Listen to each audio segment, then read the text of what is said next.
नमो तस्स भगवतो अरहतो सम्मा सम्बुद्धस्स। नमो तस्स भगवतो अरहतो सम्मा सम्बुद्धस्स। नमो तस्स भगवतो अरहतो सम्मा सम्बुद्धस्स। बुद्ध जयंती के अवसर पर 21 से लेकर 31 मई तक के व्याख्यानमाला का आयोजन किया गया, जिसमें हम लोगों ने कल के बुद्ध के जीवन से कुछ प्रमुख घटनाओं का हमने वर्णन करने की कोशिश की, क्योंकि हम जानते हैं कि उनका जीवन जिस तरह से ज्ञान प्राप्ति के लिए लगातार उन्होंने प्रवृत्ति करने के बाद जो उन्होंने शुरू किया था, और उसके बाद उनको बहुत सारे लोग मिलते गए, और मिलने के बाद जो है वो उनका धीरे धीरे ये कारवा जो है बढ़ते गया। और हमने देखे कि सारनाथ में उन्होंने जो धम्म चक्र प्रवर्तन किया, जिसे हमने 5 लोगों के माध्यम से जो उन्होंने देशना दी थी, उस देशना को ही हम धम्म चक्र प्रवर्तन के नाम से जानते हैं, क्योंकि ये पहली बार उन्होंने अपने माध्यम से खोजा हुआ ज्ञान बताया। धम्म चक्र प्रवर्तन वही करते जिन्होंने अपने स्वयं के द्वारा जो ज्ञान खोजा है और उस ज्ञान को बताने की कोशिश की है, इसलिए हम उसे धम्म चक्र प्रवर्तन के नाम से जानते हैं। और ये धीरे धीरे उन्होंने अपना एक काम शुरू कर दिया, और काम शुरू करने के बाद हम जानते हैं कि फिर यश नाम के उनको और भी एक भिक्खु मिल गए, और इस तरह से उनका कारोबार लगातार जो है वो सारनाथ से लेकर अभी तक जो है वो श्रावस्ती तक आकर उन्होंने ये काम शुरू किया। और फिर कालांतर में हम देखते कि राजा बिंबिसार ने भी उनके द्वारा दीक्षा ले ली थी, और दीक्षा लेते लेते इस तरह से जो लोग भी उनके सानिध्य में आते थे, वे सभी लोग इस तरह से सोचते थे कि हमें तथागत गौतम बुद्ध की शरण जाना चाहिए, उनके शिष्यत्व को स्वीकार करना चाहिए। और ये लगातार जो इस तरह की जो भावनाएं उनकी वो बढ़ती जा रही थी, और बढ़ने का ही एक बड़ा कारण था कि उनकी जो अपनी खुद की समस्याएं हैं, उस काल में जो कुछ भी वो दुख का सामना कर रहे थे, तथागत गौतम बुद्ध की बातों को सुनकर उनके मन में जो अभी चीजें उत्पन्न होती रहती थी, उनका समाधान, उनकी समस्याएं उनको विचारों के माध्यम से अब मिलने लगी थी। और इसलिए उनको लगता था कि ऐसे विचार बताने वाले अभी तक कोई व्यक्ति नहीं दिखाई दिए जो तथागत गौतम बुद्ध बता रहे हैं, और इसलिए उनके सभी लोग जो शिष्य बनने में ज़्यादा इच्छा रखा करते थे, और राजा बिंबिसार ने भी उनका शिष्य को स्वीकार कर लिया था। यानी हम ये समझ सकते हैं कि उस काल के जो राजा थे तत्कालीन समय के, वे सब लोग भी इस बात पर विश्वास करने लगे थे कि तथागत जो है वो मानव कल्याणकारी विचार देते हैं, और हम उनके पास सभी समस्या का जो उपाय है, और उस उपाय को हमने बहुत ही गहराई से सुनना चाहिए। और वो आकर उनको अभिवादन किया करते थे, और अभिवादन करने के बाद उनके पास जाकर जो भी प्रश्न पूछते थे, उन सभी प्रश्नों का वो उत्तर देके उनका समाधान करने की कोशिश करते थे। और ऐसे ही अब समय आ गया था कि एक जीवक नाम के व्यक्ति की भी अब दीक्षा हो रही थी, और जीवक के बारे में बताया गया कि वो एक सालवती वेश्या का पुत्र था। यानी उसको बचपन में जैसे जन्म देने के बाद उनको छोड़ दिया गया था, और उसे एक टोकरी में रख दिया गया था। तो उसे जब छोड़ दिया गया श्रावस्ती में, तो ये आने जाने वाले जो लोग थे वो देखते थे, और देखने के बाद में वो कोई भी उसको कुछ मदद नहीं कर रहा था, लेकिन ये जान रहे थे कि ये निश्चित ही जीवित हैं। और इसी भावना के साथ में ये बात उनके सामने आई, और इसलिए उनके माता पिता का नाम अज्ञात है। उनके माता पिता का नाम जो है वो कोई जानता नहीं है, क्योंकि वह एक टोकरी में मिला हुआ बच्चा है, और इसलिए उसके माता पिता की कोई जानकारी नहीं मिलती है, और इसलिए उस बालक को अज्ञात कहा गया।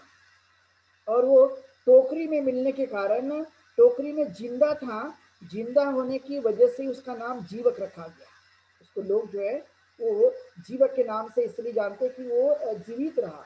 उसके पहले वो जो टोकरी में रखा गया था, लेकिन लोगों को कुछ ऐसा विश्वास नहीं था कि किस तरह की ये बातें हैं, लेकिन बाद में जो है वो चीज़ देखने के लिए मिलती है, और इसलिए ये जो जीवित होने का का जो एहसास हो गया और फिर उन्होंने खासकर जो है उसे जीवित होने का जो संज्ञा दी और इसलिए वो जीवक कहें। और हम जानते हैं कि जीवक जो है अपने समय के एक बड़े डॉक्टर हुए। जो आज आपने देखा होगा कि कोरोना महामारी के समय में जिस तरह की समस्या हमें देखने के लिए मिलती है, इसमें डॉक्टरों का एक बड़ा अहम रोल होता है। तो उसी तरह से ये जीवक जो है, जो एक टोकरी में मिला हुआ बालक, जिसका कोई माता और पिता का कोई अता पता नहीं है, उसके बारे में कोई जानता नहीं है, वो सभी जानकारी अज्ञात हैं। ऐसे बालक के बारे में हम जब जानने कि यह एक जो है एक बालक जो जीवित पाया गया और जीवित होकर उन्होंने अपने जीवन को उन्होंने स्वीकार किया और फिर उसके पास से ही एक राजा जो है वो अभय नाम का गुजर रहा था। और अभय नाम के राजा गुजरने की वजह से उसने पूछताछ की कि ये बालक जीवित है क्या।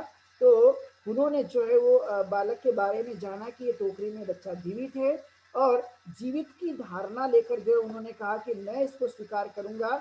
और फिर वो अभय नाम का जो राजा था वो उन्होंने उस बालक को स्वीकार किया। और स्वीकार करने के बाद में हम जानते हैं कि उनकी सारी पढ़ाई लिखाई की गई, उनके बारे में उनका देखरेख किया गया। और वो एक प्रकार से अभय को लगा कि अब इसकी पढ़ाई लिखाई भी कराना चाहिए। और पढ़ाई लिखाई करने के लिए ये जब प्रसंग आता है तो हम सब लोग जानते हैं कि तक्षशिला नाम का जो विश्वविद्यालय उस काल में बहुत ही प्रख्यात था। और उस प्रख्यात विश्वविद्यालय में जीवक नाम के इस बालक की जो है वो पढ़ाई कराई गई। और पढ़ाई करा करके वहाँ पर उन्होंने ये ज्ञान अर्जित किया। और वो भी ज्ञान चिकित्सा शास्त्र का ज्ञान अर्जित किया, क्योंकि उस काल में चिकित्सा शास्त्र का ज्ञान अर्जित करना साधारण बातें नहीं है। आज से लगभग 2600 वर्ष पहले इस तरह का जो ज्ञान अर्जित करना इस भारत भूमि पे, वो भी एक बड़ी बात थी। और इसलिए इस जीवक नाम के व्यक्ति ने बहुत ही गहरा अध्ययन किया चिकित्सा शास्त्र का। और शास्त्रों का अध्ययन करने के बाद में जो लोग उस काल में जो दवाइयाँ नहीं जानते थे, उन सभी दवाइयों का इन्होंने खोज की। और खोज करके जो उस काल के जो बड़े से बड़े रोग हुआ करते थे, उन सभी रोगों की दवा को इन्होंने ढूंढ निकाला। और ढूंढ निकाल करके लोगों का उपचार करने की कोशिश की। और जब ये तथागत गौतम बुद्ध के सानिध्य में आए तो तथागत गौतम बुद्ध को कहा कि मैं आपके शिष्य को स्वीकार करना चाहता हूँ, आप मुझे अपना शिष्य बनाइए, मैं आपसे दीक्षा ग्रहण करना चाहता हूँ। और मैं जीवन पर्यंत आपकी मैं चिकित्सा करते रहूँगा। मैं आपकी जो भी बीमारी का मैं आपकी पूरी तरह से ये चिकित्सा करने की कोशिश करूंगा। और इसलिए उस काल में इस जीवक को राजवेद की संज्ञा दी गई। यह ऐसा चिकित्सा शास्त्र में ज्ञाता था। और इसलिए लोग जो है इसे बहुत ही मशहूर एक डॉक्टर के रूप में जाने जाते थे, इसलिए इन्हें राज चिकित्सक के रूप में जाना जाने लगा। और तब से लेकर हम जानते हैं कि उन्होंने कहा कि मैं तथागत, मैं आपकी हमेशा ये देख रेख करूंगा, मैं आपको कोई भी किसी भी प्रकार की कोई भी सेवा मेरे द्वारा प्रदान की जा सकती है तो मैं प्रदान करने की कोशिश करूंगा। और जब उन्होंने अपना अध्ययन किया और अध्ययन करने के बाद में जब वो राजगृह लौटे, तो राजगृह लौटने के बाद में उन्होंने सबसे पहले जो सेवा की थी, चिकित्सा की थी, वो थे कि एक साकेत में एक सेठ था और सेठ की एक स्त्री थी। और उन्होंने उनकी चिकित्सा की थी, जो एक बड़ा रोग उनको हो गया था। और उस बड़े रोग होने की वजह से उन्होंने काफ़ी उपचार किया। और उपचार करने के बाद में जब उस उपचार को लोग बराबर कर नहीं पाए, उसका निदान नहीं लगा पाए, तो उन्होंने जीवक को उन्होंने आमंत्रित किया। और जीवक जीवक वहाँ पर गए। और जीवक वहाँ पर जाने के बाद उन्होंने उनकी चिकित्सा की। और चिकित्सा करने के बाद में वे जो सेठ की स्थिति थी वो ठीक हो गई। तो ठीक होने के बाद में जीवक को जो उन्होंने इनाम के रूप में उनको एक प्रकार से पुरस्कार के रूप में 1000 काशार्पण दिया, एक दासी उनको दी और एक दास भी उनको दिया और कुछ घोड़े भी प्रदान किए उनके अपने कार्य के प्रोत्साहन हेतु। क्योंकि उनको जितनी भी उन्होंने जगह जगह जाकर जिन लोगों से उपचार कराया था, वो उनको कोई भी व्यक्ति ठीक नहीं कर पाया। तो उन्हें लगता था कि ये जो जीवक है जिन्होंने जो हमारा उपचार किया है और इसके माध्यम से हम लोग ठीक हो गए। तो अब इनको लगता था कि नहीं, यही हमारे लिए एक अच्छा वैद्य है, और इसलिए उनको एक पुरस्कार के रूप में 16,000 काशार्पण उनको भेंट में दिया गया था। क्योंकि हम जानते हैं कि उस काल में सिक्के भारत में चला करते थे, और इसीलिए उसको हम कांसार्पण के नाम से जानते हैं। और इसलिए उन्होंने ये कांसार्पण 16,000 उनको दिए, और एक दास एक दासी और कुछ घोड़े भी उनको भेंट में उन्होंने दिया था। तो इस तरह से उनकी योग्यता को जानकर, उनके उस कार्यों को जानकर उन्हें लगता था कि ये एक बड़ा काम इन्होंने किया है। और इसीलिए उस काल में ही राजा बिंबिसार को एक भयंकर रोग हुआ था। उस रोग का नाम था भकंदर, जो कोई भी उस समय उनको ठीक नहीं कर पा रहा था।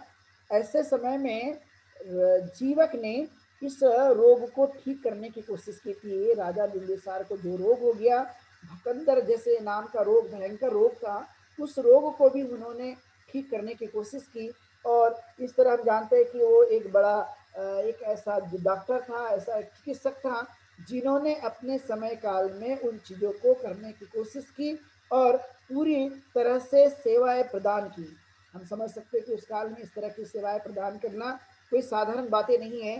तो इस समय में यदि किसी को कोई प्रेरणा लेनी हो चिकित्सा क्षेत्र में, तो जीवक नाम के इस प्रसिद्ध चिकित्सक से लेने की कोशिश करनी चाहिए।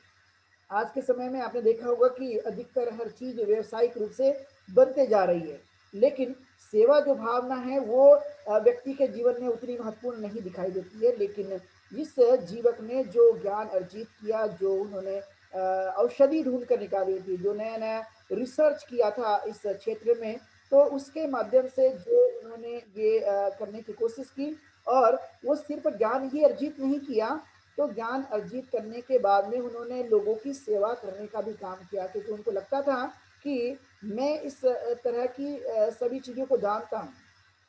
तो जानने के बाद में मेरा एक परम दायित्व है कि जो लोग बीमार हो जाते हैं, जिनकी अपनी एक समस्या होती है, जो अपने रोगों के बारे में जानते नहीं है, उसके वो डॉक्टर नहीं होते हैं, तो मैं यदि उन चीज़ों को जानता हूँ, उन दवाइयों को यदि मैं जानता हूँ, तो उनका यदि इस तरह का शारीरिक दुख उत्पन्न हुआ है, रोग उत्पन्न हुआ है, तो उसे मैंने दूर करने की मैंने पूरी पूरी कोशिश करनी चाहिए। ये भावना उनके अंदर में देखी गई, और इसलिए वे लगातार जो है वो लोगों की सेवा करते थे और लोगों का उपचार करने की कोशिश किया करते थे। और इस तरह का उन्होंने पूरी तरह से अपने समय में काम करने की कोशिश की। और शल्य चिकित्सा के रूप में एक बड़े जो डॉक्टर हैं, वो जीवक जो है वो उस काल में बहुत ही प्रसिद्ध हुए। राजा बिंबिसार जैसे राजा भी उनका हमेशा के लिए वो प्रोत्साहन किया करते थे कि ये है जो बहुत ही ज़्यादा ये सेवा करते हैं, और ये सेवा करने की वजह से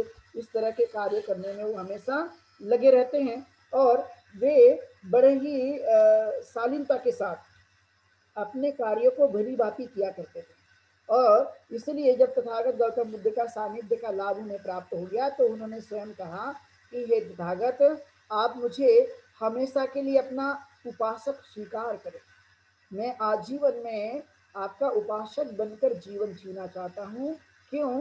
क्योंकि आप एक कल्याणकारी कार्य कर रहे हैं, तो उस कल्याणकारी कार्य को मैं आपके यदि कुछ मेरा सहभाग हो सकता है या मेरी कोई आपको सहायता हो सकती है, तो मैं इसको करने की पूरी तरह से कोशिश करूँगा। और इस तरह से तथागत ने इस बात को कहने की कोशिश की। और एक बात तथागत ने कही कि जो लोग रोगियों की सेवा करते हैं, वो तथागत की सेवा करते हैं, और रोगियों की सेवा करना चाहिए, और ये बहुत ही जरूरी है। और इसलिए ये बात देखी गई कि राजा बिंबिसार के उपरांत, मृत्यु के उपरांत भी जो है जीवक यानी राजा बिंबिसार का जो पुत्र था, उनका नाम था अजाशत्रु। अजाशत्रु ने भी जो है इस जीवक के एक अपना मुख्य चिकित्सक के रूप में उनको जो है वो अपने राज्य में नियुक्त किया था। राजा बिंबिसार ने तो किया, लेकिन साथ में राजा बिंबिसार के बाद अजातशत्रु ने भी जीवक को अपना एक प्राथमिक जो है वो उनको स्थान देकर राजवेद की उन्होंने भी संज्ञा दी। तो इस तरह से हम जान सकते हैं कि ये जो काम है वो हमें देखने के लिए मिलता है कि जीवक जो है एक अपने समय में जो काम कर रहे थे, उस काम को आज के समय में इस तरह की वर्तमान के युग में इस तरह के डॉक्टरों की ज़रूरत है, इस तरह के लोगों की सोच की ज़रूरत है और उन लोगों ने लोगों की सेवा करने पर ज़्यादा जोर देना चाहिए क्योंकि मानव जाति जो है इस तरह से टिकी रहती है। यदि सेवाएँ नहीं दी गई, तो कहीं न कहीं जो लोग जो है अपने जीवन में दुःख प्राप्त करते हैं और ऐसा ही तक्षशिला से सीखने के बाद ये जीवक ने इस काम को पूरी तरह से करने की कोशिश किया था, तो हम आज समझ सकते हैं कि वर्तमान में यदि इन पहलुओं को यदि हम लेते हैं, तो वर्तमान में कोरोना महामारी की वजह से पूरी दुनिया जो है वो लड़ रही है, अनेक प्रकार की समस्याओं से जूझ रही है। लोगों को अपने आप पर तो विश्वास नहीं, लेकिन आपने देखा हो कि आज की इस जो भी व्यवस्था है, उस पर भी बराबर उनको जो है वो विश्वास नहीं हो पा रहा है। तो ऐसे समय में हम जीवक जैसे डॉक्टरों को स्मरण कर सकते हैं। उनको ऐसे डॉक्टरों की आज देश को ज़रूरत है कि हमने उनकी प्रेरणा लेना चाहिए।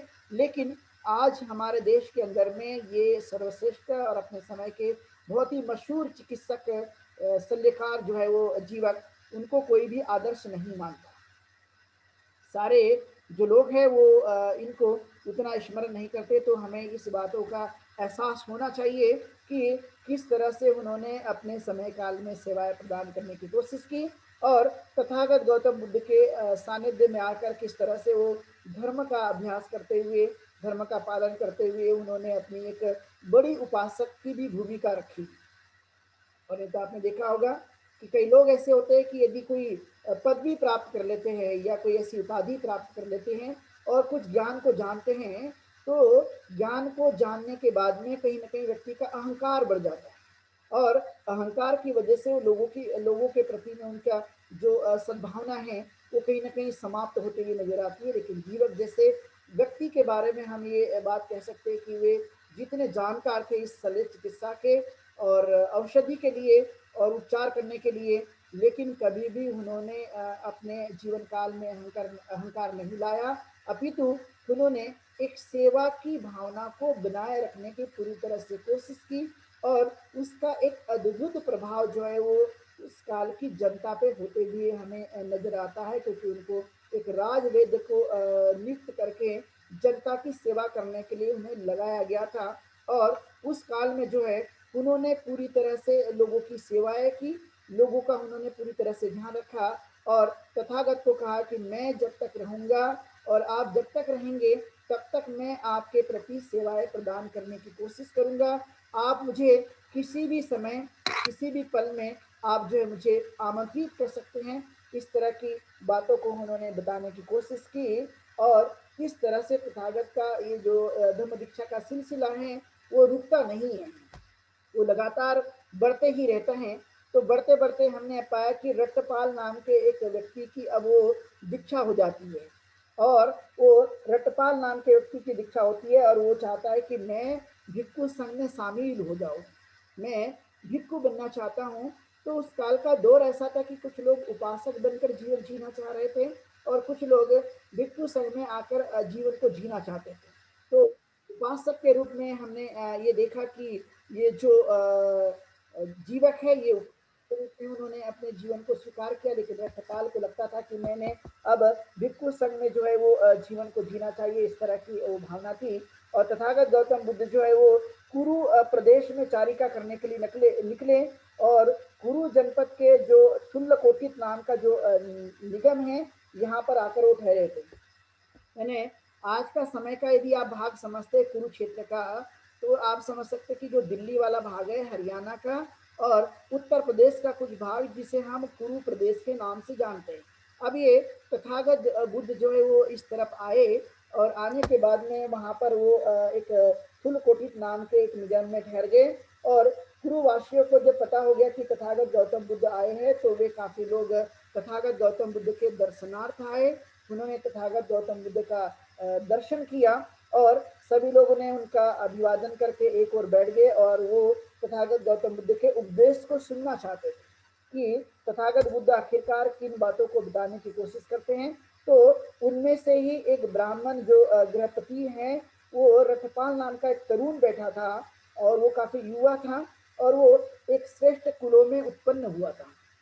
उसका कुल जो है वो काफी श्रेष्ठ उस काल में जाना जाता था और इस तरह की भावना उस काल में रखी गई थी, लेकिन उसका मन लगता था कि तथागत गौतम बुद्ध के उपदेश को सुनना चाहिए। और उन्होंने कहा कि गृहस्थी में रहते हुए किस तरह की पवित्रता रखी जा सकती है, किस तरह से संपूर्णता प्राप्त की जा सकती है और कैसे आचरण किया जा सकता है। मतलब उनका कहना था कि इतना आसान काम नहीं है अपने आप को पवित्र बनाए रखना, इतना आसान काम नहीं है अपने आप को समाधि बनाए रखना, समाधानी बनाए रखना, ये कोई आसान काम नहीं है। लेकिन फिर भी क्या किया जा सकता है, क्या अपना मुंडन करके या दाढ़ी या बालों को मुंडन करके या काष्य वस्त्र धारण करके ही क्या मैं प्रवजित बन सकता हूँ, ये उन्होंने तथागत गौतम बुद्ध से पूछा। और पूछने के बाद में तथागत गौतम बुद्ध उन्हें कहते कि ये किस तरह से हो सकता है, क्या मैं अपने माता पिता की अनुज्ञा लेकर मैं ये कर सकता हूँ। तथागत गौतम बुद्ध उन्हें कहते कि ये बन सकते हैं, लेकिन हमें कुछ नियमों का पालन करना होगा।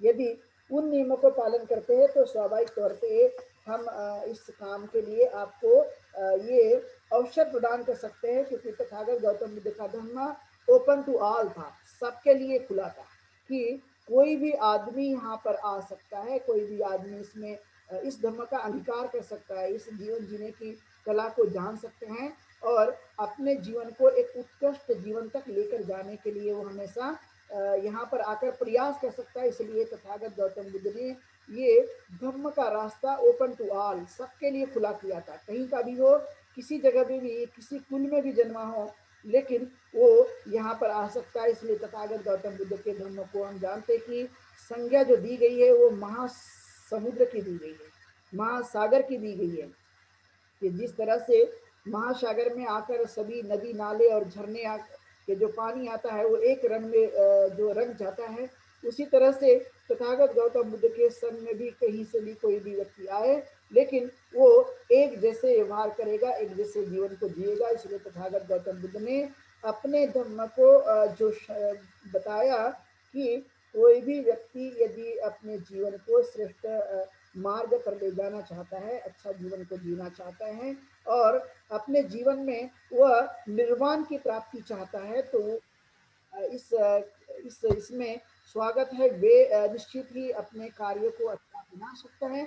इस तरह की धारणा जो है वो तथागत गौतम बुद्ध के जो माध्यम से लोगों के बीच में जा रही थी और लोग जो इस धारा में या इस प्रभाव में लोग स्वाभाविक तौर पे जुड़ते जा रहे थे।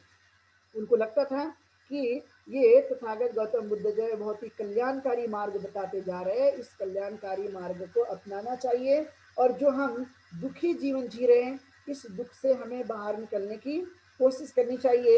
इस तरह की चीज़ों पर वो विचार कर रहे थे और इस तरह का उन्होंने कोशिश किया। और फिर उन्होंने कहा कि मैं जो है अपने माता पिता का एक एक पुत्र हूँ, एक ही पुत्र हूँ। उनके माता पिता ने भी कहा कि एक ही पुत्र है। उस काल में कभी कभी बहुत बार ऐसा होता था कि एक ही बेटा है, फिर भी वो तथागत गौतम बुद्ध के सानिध्य में आकर या संघ में प्रवजित हो जाता था। वहां पर दो तीन संख्या ऐसा वो विचार नहीं करते थे। यानी तथागत को लगता था कि जितनी अच्छी चीजें हैं वो यदि संघ में आती हैं और संघ में यदि ऐसे लोगों का आना यदि संभव होता है तो स्वाभाविक तौर पे और वे लोग जो है वो अच्छे कार्य को कर सकते हैं, मानवीय कल्याणकारी कार्य में कहीं ना कहीं इजाफा हो सकते हैं। और इसलिए ये सब चीज़ों को उन्होंने ध्यान में रखने की कोशिश की और फिर उन्होंने कहा कि मैं भिक्खु बनना चाहता हूँ, मुझे भिक्खु बनाया जाए। और इस तरह से उन्होंने तथागत गौतम बुद्ध से याचना की और याचना करने के बाद में उन्हें जो पहले का जीवन था उस जीवन को छोड़कर अब वो तथागत गौतम बुद्ध के शरण में आने लगे थे। और इस तरह से वो चीज़ों को उन्होंने किया और वो एक भिक्खु का जीवन उन्होंने जीकर तथागत गौतम बुद्ध का सानिध्य जो है उन्होंने यहाँ पर प्राप्त किया। तो इस तरह से हम देखते हैं कि बहुत सारे जो लोग हैं वो तथागत गौतम बुद्ध के जीवन में आते हैं या संघ में वो शामिल हो जाते हैं और अपना एक श्रेष्ठ जीवन को जीने की वो कोशिश करते हैं। और उन्होंने जो अपनी खुद की पहले की जो धारणाएं थी उस धारणा को भी धीरे धीरे छोड़ते जाते हैं। जो अकुशल प्रवृत्तियां थी, उस अकुशल प्रवृत्तियों को भी वो धीरे धीरे छोड़ते जाते, क्योंकि संघ में एक प्रकार से समानता का जीवन जीते हुए उन नियमों को, उन चीज़ों को व्यक्ति को पालन करना पड़ता है। यदि उन चीज़ों का पालन किया गया तो स्वाभाविक तौर पे उसका लाभ होने की पूरी पूरी संभावना होती रहती है। और इसलिए यह चीज़ों को उन्होंने करने की कोशिश की, और इस तरह से उनका कदम जो है वो बढ़ते जा रहा था, इस तरह से उनके कार्य बढ़ते जा रहे थे। और अब वो कपिल वस्तु में पहली बार वो यहाँ पर उनका आगमन होता है, और पहली और अंतिम बार जो है वो शुद्धोधन से भेंट करते हैं, क्योंकि वो ज्ञान प्राप्ति के बाद जो वो पहली बार यहाँ पर आकर मिलते हैं कपिल वस्तु में, इससे पहले वो नहीं मिलते हैं। और वो ज्ञान प्राप्ति के बाद सारनाथ से हमने देखा कि वो श्रावस्ती, और श्रावस्ती से इधर फूलकोटी प्रदेश से कुरु प्रदेश तक वह आ जाते हैं, और इस तरह से उनका कार्य लगातार जो है वो गतिमान होते रहते हैं।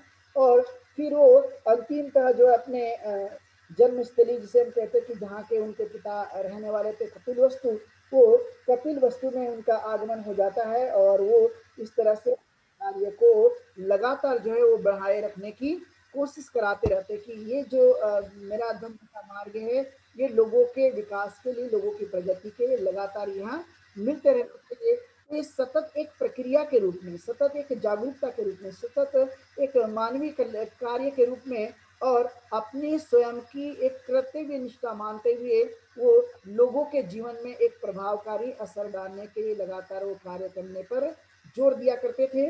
और फिर यहाँ पर उन्होंने सुद्धोधन से ये भेंट की, और भेंट करने के बाद कई तरह की चीज़ों को हमें देखने के लिए मिलता है। और यहीं पर वो हम जानते हैं कि वो अरहत जो उन्होंने बताया था कि अपने ही शत्रु जो है वो हमारे पास होते हैं, कोई दुनिया में हमारा कोई दूसरा शत्रु नहीं पाया जाता है, इस तरह की बातों को वो बताने की कोशिश करते हैं। और करने के बाद में हम जानते हैं कि वो किस तरह से बातों को बताते रहते हैं।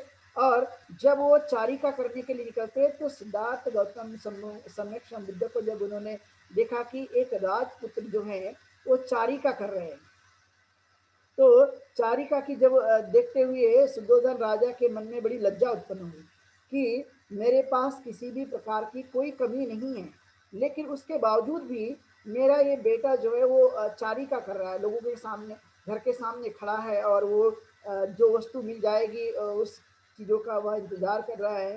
तो वो उनके पास जाते हैं और कहते हैं कि ये काम आपको नहीं करना चाहिए, ऐसा भीख मांगने वाला कार्य नहीं करना चाहिए, ये हमारी परंपरा नहीं है, हम तो राजा लोग हैं। तो तथागत गौतम बुद्ध उन्हें उत्तर देते हैं कि ये आपकी परंपरा नहीं है, लेकिन भिक्षाटन करना या चारिका करना जो है ये बुद्धों की परंपरा है, संघ की परंपरा है, और इसलिए ये मेरा कार्य है, ये मेरी आजीविका है। लेकिन आप सही कह रहे हैं कि ये आपकी ये आजीविका नहीं है, आपकी परंपरा नहीं है। और इस तरह से वो उनको उत्तर देते हैं, और अपने कार्य को वो आगे बढ़ाते हैं। वो अपने यहाँ पर सुद्धोधन राजा और यशोधरा और अपने पुत्र से भी वो भेंट करते, जिनका नाम राहुल था। और ये भेंट होने के बाद हम जानते हैं कि वो किस तरह से प्रश्न निर्माण हो जाता है। और भेंट करने के बाद में स्वाभाविक तौर पर है कि व्यक्ति तथागत तो अब सम्यक संबुद्ध हो गए थे, मतलब सिद्धार्थ गौतम अब सम्यक संबुद्ध हो गए थे, तो उनके मन का तो अटैचमेंट खत्म हुआ था, लेकिन उनके घर में रहने वाले जो लोग थे उनका अभी किसी तरह से अटैचमेंट समाप्त नहीं हुआ था। तो उनको स्वाभाविक तौर पे एक फीलिंग्स थी, एक स्वाभाविक तौर पे एक बड़ी भावना थी, और इस भावना की वजह से ही वो एक मन में उनका एक आकर्षण था। और फिर कालांतर में हम देखते हैं कि जब यशोधरा से मिलते हैं तो यशोधरा से मिलने के बाद जो अपने आपस में जो भी वो बातचीत करते हैं, और जब वो जाते हैं तो वो कहते हैं कि अपने बेटे से कहते राहुल से कि जाइए अपना उत्तराधिकार मांगिए। तो राहुल भी जाकर उनसे कहता है कि आप मेरा उत्तराधिकारी दीजिए। उत्तराधिकार यानी आप जानते हैं कि हर माता पिता की संपत्ति पर जो है वो बच्चों का अधिकार होता है, तो उसको भी लगता था कि यही कुछ चीज चाहिए। लेकिन सिद्धार्थ गौतम सम्यक संबुद्ध जो है वो अपने बेटे को सारी पुत्र से बोलकर कि आप जाइए और इसकी प्रवज्जा करा दीजिए, यही इसके लिए उत्तराधिकारी है। और वो उनकी प्रवज्जा करा देते हैं। तो सबसे पहले यदि कोई सामने बनने वाला था, सबसे छोटा जिसे घंटे कहते हैं, वो कोई थे तो राहुल था, क्योंकि उनको बचपन में ही इस धारा में लाया गया था। और वो जब पता चला था शुद्धोधन राजा को, तो शुद्धोधन राजा काफी क्रोधित हुए थे। और तब वो क्रोधित हुए थे कि आपने जो है वो किसकी परमिशन से, किसकी अनुमति से इसे प्रवज्ञा ग्रहण करवाई है। और तब जो है वो तथागत गौतम बुद्ध ने एक नियम बनाया था कि अब जब तक कोई माता पिता की आज्ञा नहीं मिलती है, तब तक किसी को भी संघ में प्रवज्जित न किया जाए। तब तक के लिए ऐसा नियम नहीं था। जो भी लोग शुरुआती दौर पे आ जाते थे तो उनको डायरेक्ट प्रत्यक्ष रूप से तथागत गौतम बुद्ध संघ में शामिल कर देते थे। लेकिन अब ये समय था कि जब राजा शुद्धोधन ने उनके साथ इस तरह की बातें कह दी कि नहीं, आप लोगों को, क्योंकि आप तो अभी बुद्ध है, आप तो घर से बेघर है, लेकिन हमारे घर में ये व्यक्ति हैं, तो हमारी बिना अनुमति के आपने इसे कैसे बना दिया।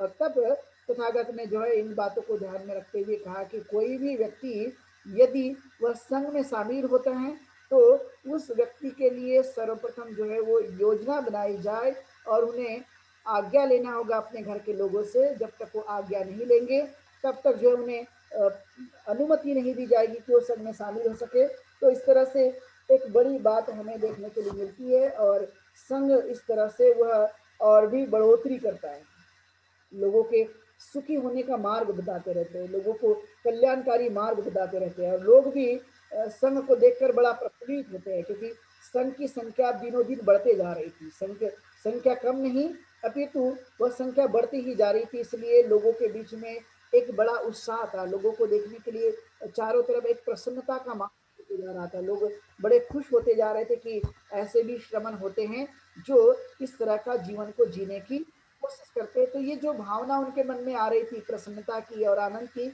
और सुखमय भावनाएं, वो लोगों के लिए एक बड़ा असर कारक चीजों को एक बलवती मिलते जा रही थी। और इसलिए यह चीज उस काल के लिए एक बड़ी महत्वपूर्ण बात हमें देखने के लिए मिलती है। तो इस तरह का एक जीवन तथागत गौतम बुद्ध का ये महत्वपूर्ण बातों के लिए, लोगों के लिए अनुकंपा करने के लिए और सुखी जीवन को जीने के लिए वो लगातार अपना प्रयत्न कर रहे थे। और प्रयत्न करते करते हम जानते कि आगे चलकर फिर उन्होंने उपाली की भी जो है वो दीक्षा कराई।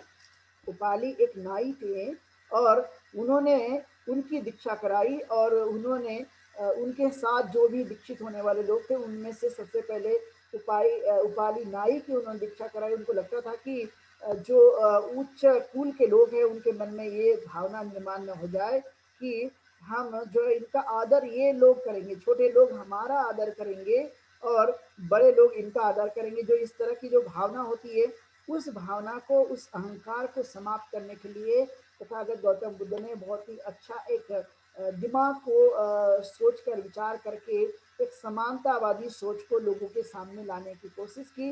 और इसलिए उपाली नाई थे, लोगों के मन में ये भावना उत्पन्न ना हो जाए कि ये नाई है, कोई भंगी है या कोई अलग अलग जाति के लोग हैं, ये भावना उत्पन्न ना हो जाए। इसलिए उन्होंने सभी रूप से समान रूप से सबके साथ में व्यवहार करने के लिए उन्होंने कुछ बातों को बढ़ाए रखने की कोशिश की।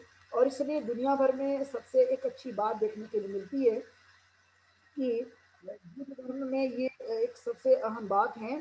और वो ये बात है कि कहीं ना कहीं समानता की जो भावनाएं हैं, लोगों में बराबरी की जो भावना है, वो हमें यहाँ धर्म में दिखाई देती है। इसलिए यहाँ पर कोई बड़ा और छोटा नहीं होता है। और यदि मान लिया किसी के मन में कोई बड़ा और छोटे की भावना है, तो सही मायने में वो तथागत गौतम बुद्ध का अनुयायी नहीं है, तथागत गौतम बुद्ध के शिक्षाओं से अभिप्रेत नहीं है, शिक्षा को मानने वाला नहीं है। वो कहीं ना कहीं दूसरी शिक्षाओं का उस पर असर है। और इसलिए इसके मन की भावनाएं अभी समाप्त नहीं हो जा रही है। तो इसलिए व्यक्ति ने अपने चित्त में उन बातों को लाने की कोशिश करना चाहिए, जिनके कारण चित्त में उन बातों को लाते हैं तो स्वाभाविक तौर पे मानसिक जो विकास है, मानसिक विकास की जो प्रक्रिया है, वो हर दिन के लिए बढ़ते रहनी चाहिए। धम्म वही हमें सिखाते रहता है कि मनुष्य का जीवन में आगे बढ़ने की दिशा में वो लगातार प्रयत्नशील रहना। यदि वह सही मायने में उन चीज़ों का इम्प्लीमेंट करता है, सही मायने में धम्म का अंगीकार करता है, उन चीज़ों को डेली लाइफ में वह उतारने की कोशिश करता है, तो स्वाभाविक तौर पे उसकी मानसिक जो प्रक्रिया है या मानसिक जो विकास है, उसमें बढ़ोतरी होने की संभावना हो सकती है। और इसलिए तथागत ने इस बात पर जोर देते हुए कहा था कि हमें शारीरिक जितना क्षमता बढ़ाने की अपेक्षा हमें मानसिक क्षमता को भी बढ़ाना चाहिए। जितनी शारीरिक क्षमताओं की आवश्यकता है उतनी मानसिक क्षमताओं की भी आवश्यकता है, यानी दोनों का जो बैलेंस है वो हमारा बना रहना चाहिए और वही हमारे जीवन काल में जीवन को जीने के लिए मददगार साबित होता है। और इसलिए आपने देखा होगा कई बार कि बहुत सारे जो लोग हैं वो जल्दी से हिम्मत हार जाते हैं, कमजोर हो जाते हैं, मन उनका टूट जाता है, वो हिम्मत से काम नहीं लेते। तो ये जो कमजोर मन है कहीं ना कहीं उनकी जीने की लालसा को कमजोर बना देता है। लेकिन यदि मन की ताकत है और वो सही मायने में वो अपने विचारों से पक्का है तो मनुष्य के जीने की जो क्षमता है वो आगे बढ़ने के तरफ में जाते रहती है। तो ये जो सद्गुण हैं इस सद्गुणों को व्यक्ति ने हमेशा बढ़ाए रखने की कोशिश करनी चाहिए और ये कोई साधारण बातें नहीं है। इसलिए धर्म जो है हमारे जीवन काल में हर दिन वो सकारात्मक दृष्टिकोण को लेकर आता है, अच्छी सोच को लेकर आता है, अच्छी दिशा में ले जाने के लिए हमें मददगार साबित होता है। तो ये बार बार इसका चिंतन करना, बार बार इसका मनन करना और अच्छी चीज़ों को ये जीवन में उतारने की कोशिश करना ये महत्वपूर्ण बात है। और फिर देखा गया कि अब तो ये बुद्ध बन चुके थे, लेकिन फिर भी अंतिम बार एक बार उनका प्रयास किया गया कि सिद्धार्थ गौतम सम्यक संबुद्ध जो है वो एक बार फिर से ग्रस्त बन जाए। ये अंतिम बार जो है उनको प्रभावित करने का उपाय किया गया था, अंतिम बार उनको आकर्षित करने का उपाय किया गया था। लेकिन हम जानते हैं कि तथागत गौतम बुद्ध सम्यक संबुद्ध जो है वो किसी भी बातों का उनके मन पर प्रभाव होने वाला नहीं था, क्योंकि उनका चित्त अब कंपित होने वाला नहीं था। कुटस्थ लोक धम्मे ही जो कहा जाता है कि जो चित्त में जो कंपित होने वाला चित्त है या ऐसा डगमगाने वाला चित्त है वो ऐसा बिल्कुल भी नहीं हुआ था। उनके ऊपर में बाहरी शक्ति का किसी भी प्रकार का कोई प्रभाव होने की संभावना नहीं हो सकती थी। लेकिन फिर भी उस काल में उनको गृहस्थ बनाया जाने का भी प्रयास किया गया। लेकिन हम जानते हैं कि उनकी इतनी कुशल पारमिताएं थी, इतना उनका ज्ञान उच्च लेवल का बन चुका था कि छोटी बातें उनको प्रभावित नहीं कर सकती थी। किसी भी प्रकार का लोभ और लालच जो है उनको प्रभावित करना अब मुश्किल हो चुका था, क्योंकि उनको लगता था कि ये बाकी के जो चीजें हैं ये काफी छोटी है। लेकिन जीवन में परम सुख, परम शांति और परम ज्ञान जो है ये सबसे बड़ा है। उसके सामने सभी चीजें छोटी है, क्योंकि व्यक्ति कुछ भी लेकर संसार में नहीं जाता है। व्यक्ति अपने कार्यों के आधार पर ही दुनिया में जाना जाता है, अपने विचारों के कारण जाना जाता है, अपने सद्गुणों के कारण जाना जाता है। बाकी की चीजें छोटी हो जाती है। ये जो उनका डेवलपमेंट है, उनका जो विकास है मानसिक तौर पे काफी ऊंचा लेवल का हो चुका था। और इसलिए उनको इस संसार की कोई भी चीजें, कोई भी आकर्षण, कोई भी विचार प्रभावित करने की कोई संभावना उनको हमें दिखाई देना कि यह आवश्यकता नहीं थी। और इसलिए राजा शुद्धोधन जो है वो बहुत बार उनके सामने रो रहे थे, फूट फूट कर रो रहे थे। और उनको लगने लगा था कि जब हम रोएंगे तो ये रोने के बाद में जो है कहीं ना कहीं ये पिघल जाएगा, तो ये पिघलने की संभावना नहीं है। और इसलिए कहा जाता है कि यदि कोई आदमी रोने लगे तो समझ लो नकलीपन कर रहा है, और कोई महिला प्रसन्न होकर बातचीत करे, ऐसा कुछ खास लोगों का कहना है, कुछ दार्शनिकों का, तो समझ लीजिए कोई ना कोई बातों में कुछ न कुछ घुमावदारी चीज है। और इसलिए ये सिद्धार्थ गौतम सम्यक संबंध जो है वो सुद्धोधन की बातों से वो कभी प्रभावित नहीं हुए। वो काफी रोए, लेकिन रोने के बाद भी जो उन बातों से वो प्रभावित नहीं हुए और उनकी बातों में वो बिल्कुल भी नहीं फंसे। और कई तरह की बातें उनके सामने लाई गई, कई मंत्रियों को लाया गया, कई चीजों पर उन्होंने विचार किया गया, उनको समझाया गया और कई तरह की चीजों को धर्म और धर्म क्या है, प्रिय क्या है, अप्रिय क्या है, उल्टा तथागत गौतम बुद्ध ने ही इन बातों को समझा कर देने की कोशिश की। उन्हें काफी प्रलोभन दिया गया, लेकिन वे कभी भी किसी भी चीजों से वह प्रभावित नहीं है। उनको लगता था कि यदि मैं पीछे जाता हूँ ये कायर लोगों का काम है और सामने बढ़ना ये वीर पुरुष का काम है। और इसलिए मैं जो कार्य कर रहा हूँ ये साधारण नहीं है, ये वीर लोगों का कार्य है, ये एक बुद्धिमान लोगों का कार्य है, एक साहसी व्यक्ति का कार्य है। और जो कार्य कायर का है वो कायर का कार्य काफी निचले स्तर का है, लेकिन जो वीर लोगों का कार्य है, और इसलिए तथागत गौतम बुद्ध ने संघ को सिंह की भी संज्ञा दी कि सिंह जो है जिस तरह से एक बलवान होता है, जिस तरह से वह एक साहसी होता है, उस तरह से ही संघ भी साहसपूर्ण व्यवहार करने की कोशिश करता है।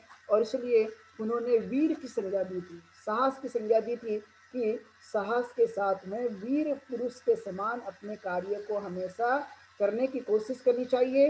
यदि सही मायने में हमारे अंदर में वीर की भावना है, सही मायने में हमारे अंदर में साहसी व्यक्ति की भावना है, तो उन चीजों को करने की कोशिश करनी चाहिए। और महाप्रजापति गौतमी, ये सब लोग जो है उनको कई तरह की बातों को करने की कोशिश करते थे, लेकिन अंतिमतः जो है उनका उत्तर था कि मैं इस संसार की वस्तु में जो भी है, मेरा मन इसमें अब बिल्कुल भी जो है इंटरेस्टेड नहीं है, उत्साहित नहीं है। मैंने जो धर्म का मार्ग अपनाया है और मैंने जो ज्ञान की प्राप्ति की है, यही उत्तम रास्ता है, यही श्रेष्ठ श्रेष्ठ श्रेष्ठ रास्ता है, यही कल्याण का मार्ग है। और इसी कल्याण के मार्ग को मुझे जीने की कोशिश करनी चाहिए, क्योंकि ये संसार में बहुत सारे जो लोग हैं वो कई तरह के लोभ द्वेष और मोह के शिकार हुए लोग हैं। और ये दिनों दिन लोभ द्वेष और मोह जो है ये अग्नि के समान है, और ये अग्नि दिनों दिन उनको जलाने का काम कर रही है। लोभ एक अग्नि है, द्वेष एक अग्नि है, मोह एक अग्नि है, और ये अग्नि मन को ही जलाने का काम करती है। इसलिए मन शीत नहीं होता, मन एक तरक्की नहीं करता, मन एक प्रगति नहीं करता है। और इसलिए यह एक प्रकार से राख के रूप में हमें एक रिजल्ट देता है, परिणाम देता है। और इसलिए हमें इस अग्नि को बुझाने की कोशिश करनी चाहिए। रागा अग्नि, द्वेषा अग्नि और मोह अग्नि, इस चीज़ों को मैंने बुझाने की कोशिश करनी चाहिए। और इसलिए तथागत ने कहा कि मैंने इन अग्नि को अब बुझा दिया है, ये अभी समाप्त हुई है, अब ये फिर से मेरे जीवन काल में उठने की इसकी कोई संभावना नहीं है। और इसलिए मैं एक दृढ़ संकल्प होकर अपने जीवन को मैं समझ चुका हूँ, और इसी के आधार पर मैं अपने जीवन को जीना चाहता हूँ। और इसलिए उन्होंने कहा कि आपको हम राजा बना देंगे, राज्य का अधिकारी बना देंगे, आपको बहुत सारी संपत्ति का मालिक बना देंगे, आप उसके योग्य हैं। लेकिन इन सभी प्रकार के लोभ लालच से जो है वो ऊपर उठकर उन्होंने सोचा कि एक राजा जो है एक राज्य का अधिकारी होता है, लेकिन मैं जिस कार्य को कर रहा हूँ इसमें असीमित है, इसमें कोई दायरा नहीं है, इसमें कोई लिमिटेशन नहीं है। ये महासागर की तरह है, इसमें कई चीज़ें जो है पाई जाती है। और इसलिए तथागत ने कहा कि जो महासागर होते हैं उसमें रत्न पाए जाते हैं। अब रत्न को जान वही पाएगा जो उसमें डुबकी लगाकर उसे समझने की कोशिश करे, तो वो रत्न उसे दिख सकते हैं। और इसलिए बुद्ध धर्म और संघ को जो है वो ट्रिपल जेम के नाम से जाना जाता है। ट्रिपल जेम मतलब त्रिरत्न। बुद्ध धर्म और संघ को यो तथागत ने संज्ञा दी, ये रत्न के समान है, और ये रत्न जो है ये काफी मूल्यवान है। इस तरह की बातों को उन्होंने कहा, करने की कोशिश की कि यह जो है वो एक लिमिटेशन में नहीं है, बल्कि एक विशाल है, इसकी कोई सीमाएं नहीं है। और इन चीज़ों को मैंने अब जान लिया है, तो मैं इस राज्य अधिकार के रूप में जो भी मुझे आप कह रहे हैं, लेकिन मेरा चित्त जो है इसमें लगने की अब कोई संभावना नहीं है। मैं इन सब चीज़ों को जान चुका हूँ। मैंने इतना ही नहीं तो अपने जीवन काल में अच्छे अच्छे महल में रहकर देख लिया, अच्छे अच्छे सुविधाजनक वातानुकूलित जो है वो जगह मैंने रहकर देख लिया है, लेकिन फिर भी वो उतना सुख मुझे प्राप्त नहीं हुआ जितना मैं आज सुख को प्राप्त कर रहा हूँ। मैंने अपने जीवन काल में उन सच्चाई को जान लिया है, और इसलिए मैं इन सब चीज़ों से जो है मैं ऊपर उठ चुका हूँ। और इस तरह से मेरा जीवन एक कमल की भांति हो चुका है कि जिस तरह से कमल पानी और कीचड़ में होते हुए भी पानी उसको छू नहीं सकता, उस तरह से मैं अपने जीवन को बना लिया कि मैं अब समाज में रहते हुए भी समाज के में होने वाली जो कुछ भी बुराइयां हैं, जो अवगुण हैं, जो लोगों के बीच में जो अलग अलग तरह की बुराई वाली चीज़ें हैं, उसको मैं अपने ऊपर में प्रभावित नहीं होने देता, अपने ऊपर में प्रभाव नहीं डालने देता। और इसलिए मैं कमल की भांति जीवन को जीने की मैं कोशिश कर रहा हूँ। और इसलिए मैं इस सद्गुणों से भरा पड़ा हूँ। मैंने अब इन चीज़ों को जान चुका हूँ, मैं इन चीज़ों को सब कुछ समझ चुका हूँ और इसलिए मैंने तृष्णाओं को पूरी तरह से काट दिया। अब तृष्णा जो है ये मेरे जीवन से समाप्त हुई है और अब तथागत गौतम बुद्ध का जो दृढ़ संकल्प था और भी वो मजबूत हो चुका था, क्योंकि उन्हें अंतिम बार ये प्रयास किया जा रहा था, क्योंकि हम जानते हैं कि असित मुनि ने जब ये बालक के बारे में घोषणा की थी कि ये निश्चित एक चक्रवर्ती सम्राट होगा या ये ग्रह त्याग करता है तो यह बुद्ध बनेगा या एक सन्यासी के रूप में एक उत्कृष्ट जीवन को जिएगा। तो ये जो उनकी भविष्यवाणी थी वो काफी बार जो उस काल में उन्होंने रोकने की कोशिश की शुरुआती दौर से, लेकिन बुद्ध बनने के बाद भी उनका ये प्रयास किया गया, लेकिन इन सब बातों का तथागत गौतम बुद्ध के ऊपर में किसी भी प्रकार का कोई प्रभाव नहीं हुआ, किसी भी प्रकार का लोभ लालच में वे नहीं आए। तो हम समझ सकते हैं कि इस तरह की मानसिकताएं एक बड़ी पारमिता का एक जो अपने जीवन काल में माना जाता है स्थान, एक बड़ी अवस्था हो जाती है।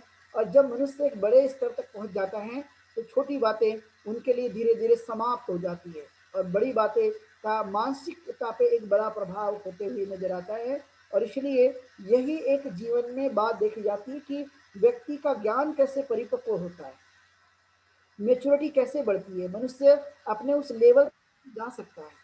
और इसीलिए इन बातों को ध्यान में रखते हुए ये जो हम सोच को बढ़ाते हैं, इन चीज़ों को करने की कोशिश करते हैं, तो इसका एक बड़ा प्रभाव जो है वो व्यक्तिगत जीवन के साथ साथ लोगों पर भी होने की पूरी पूरी संभावना होती है। और इस तरह की बातों को उन्होंने ध्यान में रखा और इस तरह से उनका एक दृढ़ संकल्प की जो विचार था वो विचार सामने उनके आए और अब उनको सबको अब ये लगने लगा था कि अब ये मुश्किल काम है, अब ये संभव नहीं हो सकता। अब ये तथागत गौतम बुद्ध जो है वो कभी घर वापस ग्रस्त के रूप में आना उनके लिए असंभव है, ये अब संभव नहीं है। तो इस तरह की बातें उनके जीवन काल में देखी गई और वो अंतिम बार भी जब ये बात बताने की कोशिश की तो कोई भी जो है वो उनके सामने जिन जिन लोगों ने ये उपाय उनके करके देखा, लेकिन उनके सारे लोगों के जो उपाय है वो असफल साबित हुए और उन्होंने अपना एक दृढ़ निश्चय से वह अपने इरादों में मजबूती के साथ में आगे बढ़ने की पूरी पूरी उन्होंने कोशिश की। तो एक हम देख सकते हैं कि व्यक्ति यदि दृढ़ संकल्पित है, अपने कार्यों में एक मजबूती है, तो यही उसके जीवन में एक बड़ा प्रभाव होता है। और इसलिए आपने देखा होगा कि जब हम किसी कार्य के प्रति दृढ़ संकल्पित होते हैं, तो जब हम दृढ़ संकल्पित होते हैं तो जब तक वो कार्य पूरा नहीं हो जाता तब तक हम पीछे मुड़कर नहीं देखते हैं। ये एक बड़ी सोच जो है वो पाई जाती है। और इसलिए व्यक्ति के जीवन में जो बात बताई जाती है वो है उत्साहित होना, जिसे हम वीर्य कहते हैं, जिसे हम इंग्लिश में विल पावर कहते हैं। ये जो ताकत है व्यक्ति के जीवन की, ये उस व्यक्ति की सोच जो होती है, तो उस सोच के मुताबिक जो दृढ़ संकल्प हमारा बन जाता है और उस कार्य में वो कभी थकता नहीं, कभी वो रुकता नहीं है, लगातार उस कार्य में वो गतिमान होते रहता है। इसलिए आपने देखा होगा कि संसार में जो लोग हैं वो सब लोग एक जैसे ताकत के क्यों नहीं दिखाई देते, या सब लोग जो है एक जैसे क्यों नहीं होते, क्योंकि उनके कार्य करने में ये जो सोच का जो प्रभाव है वो कहीं ना कहीं होते हुए नजर नहीं आता। और इसलिए दृढ़ संकल्पित होकर कार्य को करने की कोशिश करना और अपनी ऊर्जा शक्ति को आगे बढ़ाए रखने की कोशिश करना, इसका जो प्रभाव है वो होते हुए हमें नजर आता है। और इसलिए तथागत गौतम बुद्ध ने अपने दृढ़ संकल्पित होकर अपने कार्य को और भी आगे बढ़ाया। और अब समय आ जाता है कि अब जो है वो कई गवार और जो अनपढ़ गवार जो लोग जिसे कहा जाता है, जो डाकू प्रवृत्ति के लोग कहे जाते हैं, जो गलत प्रवृत्ति के लोग कहे जाते हैं, उनका अब ये धर्म में या संघ में जो है वो प्रवेश जो है वो होने का समय अब उनके जीवन काल में दिखाई दे रहा था कि अब वो गवार जो लोग हैं वो भी उन्होंने भी इच्छा जताई कि हम जो है वो संघ में शामिल होना चाहते हैं। इस तरह की बातें देखने के लिए मिलती है और उसमें जो गवार ब्राह्मण हैं वो अब भिक्षा लेने के लिए तैयार हो जाते हैं और तथागत गौतम बुद्ध ने ये उनको भी अलाव किया था। जो राजगृह है, राजगृह के जो गदर्ववूट पर्वत है जहाँ तथागत गौतम बुद्ध ने जाकर संघ का निर्माण किया था, उसी जगह में गदर्ववूट पर्वत पे जो है उसके पास में एक गांव था जहाँ पे 70 ब्राह्मण लोग रहा करते थे। और वहाँ पर उन लोगों ने ये विचार किया कि तथागत गौतम बुद्ध जो है वो एक वृक्ष के नीचे बैठे हुए हैं और हम लोगों ने वहाँ पर जाकर जो है दीक्षा ग्रहण करनी चाहिए। इस तरह की भावना को उन्होंने बनाया, विचार किया और फिर वो अपने इस विचार से बड़े पहले से ही तथागत गौतम बुद्ध के बारे में जो उन्होंने सुन रखा था कि ये निश्चित ही कल्याणकारी और अच्छी बातों को बताया करते हैं। और इनके साथ-साथ जो लोग भी गए, उन सब लोगों के जीवन में बड़ा एक परिवर्तन देखने के लिए मिला। तो इस सब बातों से वे लोग बहुत प्रभावित थे और इसलिए उनको लगता था कि नहीं, हमने भी जो है ये गलत प्रवृत्तियों को छोड़कर हमने इस काम को करने की कोशिश करनी चाहिए। और वे ऐसे लोग थे कि कोई चंद्रमा पर, कोई सूर्य पर, कोई पानी पर और कोई अग्नि पर जो है वो विश्वास किया करते थे। अलग-अलग तरह की धारणाएँ थी, अलग-अलग की पूजाओं पर वो विश्वास करने वाले लोग थे और तथागत गौतम बुद्ध के धर्म में इस प्रकार की कोई पूजा नहीं थी। वो न कोई अग्नि के लिए कहा था, कोई न वरुण के लिए कहा था, न उन्होंने कोई जो है वो चंद्रमा और सूर्य के लिए कहा था। इस तरह की कोई भी पूजा के लिए उन्होंने कोई प्रमोशन नहीं किया या कोई ऐसी योजना नहीं बनाई। उनका कहना था कि हमें धर्म के आधार पर अपने जीवन को जीने की कोशिश करनी चाहिए। अधिकतर लोग इस बात के उम्मीद के साथ में इन चीज़ों को करने की कोशिश करते हैं कि हमें इस जन्म में यदि अच्छा कार्य किया तो अगले जन्म में हमें मोक्ष मिल जाएगा। और इसलिए अधिकतर जो लोग हैं वो पूजा अर्चनाओं में बिलीव करते हैं कि भाई हमें कुछ तो भी मिलेगा। लेकिन जब इस जीवन में यदि अच्छा नहीं तो अगले जन्म की क्या कल्पना करनी चाहिए। और ऐसा भी सुख कौन सा काम का जो अगले जन्म में हमें वो मिलता होगा मोक्ष के रूप में और उसके लिए भी व्यक्ति को मरना पड़ता होगा। यानी सुख प्राप्ति के लिए यदि मरना पड़ता है तो फिर ऐसा सुख कोई काम का नहीं।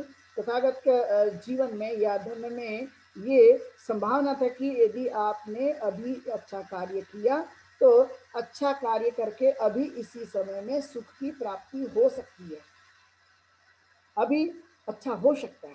इस पर उन्होंने ज़्यादातर जोर देते हुए समझाने की कोशिश की थी, बताने की कोशिश की थी और यही एक फ़र्क जो है वो हमें देखने के लिए मिलता है। इसलिए धम्म एक सत्य पर आधारित एक विचार है, एक मार्ग है, एक जीवन शैली है और उसका बेस जो है वो सत्य पर आधारित रखा गया है। और दुनिया के सभी जगह आप देखेंगे तो वहाँ पे सत्य का ही आधार नहीं है। लेकिन इस धर्म में सबसे महत्वपूर्ण बात है कि यहाँ पे सत्य का आधार है और इसलिए सत्य के आधार पर ही लोग जो है इन सब बातों से प्रभावित हुए। लोगों को लगा कि ये जो जीवन शैली है ये एक प्रकार की उत्तम जीवन शैली है और इस शैली को ही अंगीकार करना चाहिए क्योंकि तथागत गौतम बुद्ध अभी और इस श्लोक में सुख की कल्पना को बताने की कोशिश कर रहे थे।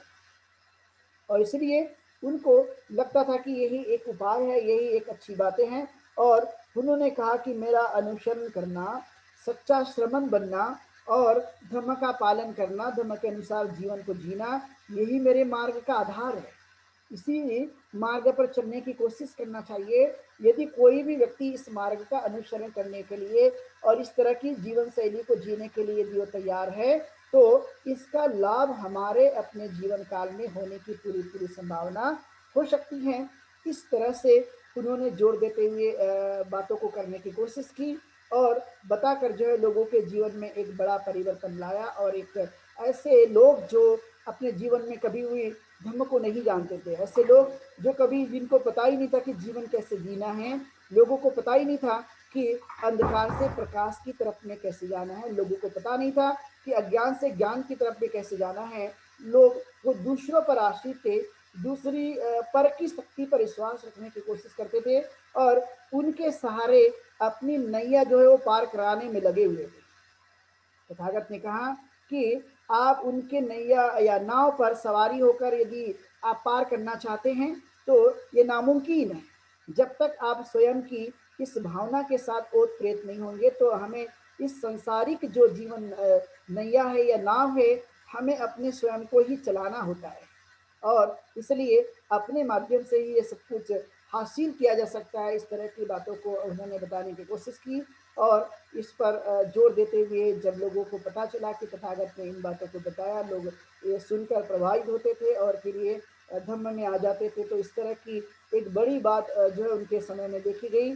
तो आज हम लोगों ने इन चीज़ों को देखने की कोशिश की है, जो तथागत गौतम बुद्ध का लगातार जो धम्म प्रक्रिया है वो चलती जा रही थी। तो आज के लिए मैं इतनी ही देशना के माध्यम से आप लोगों को बताते हुए मैं यहीं पर रुकूँगा। आप सब लोगों ने आज की देशना को सुना है और ये मंगल कामना करूँगा कि आप सभी लोग सुखी रहें, निरोगी रहें और इस तरह से धर्म के रास्ते पर चलते हुए अपना पूरा आज के समय में ध्यान रखने की कोशिश करें। जितनी हो सके सावधानी बरतें और अपने आप को, अपने परिवार को और जितना हो सके दूसरों को भी गाइड करते हुए वैचारिक रूप से और जो भी सहायता होती है उससे मजबूती प्रदान करते हुए हम अपने रास्तों को, अपने जीवन को जीने की कोशिश करें। अंतिमतः मैं यही मंगल कामना देते हुए यही पर रुकता हूँ और धर्म पालन गाथा से आज के इस देशना को यहीं पर विराम देंगे। सब पाप सकरणं कुशलस उपसम्पदं सचित्तपर्यदपनं एतं बुधानशासनं धम्मं चरे सुचरितं नतं दुचरितं चरे ब्रह्मचारी सुखं सेति अस्मिन् लोके परं निच न तावता धर्मधरो यावता बहुभासति यो च पन्ते सुत्वानं धम्मं कायेन पश्यति सवे धम्मधरो होति यो धम्मं न पमच्छति नति में शरणं गह्यं बुद्धो में शरणं वरम् एतेन सच्चवचेन होतु ते संयमः नति में शरणं धम्मो में शरणं वरम् एतेन सच्चवचेन होतु ते जयमन्तम् नति में शरणं गह्यं संघो में शरणं वरम् एतेन सच्चवचेन होतु ते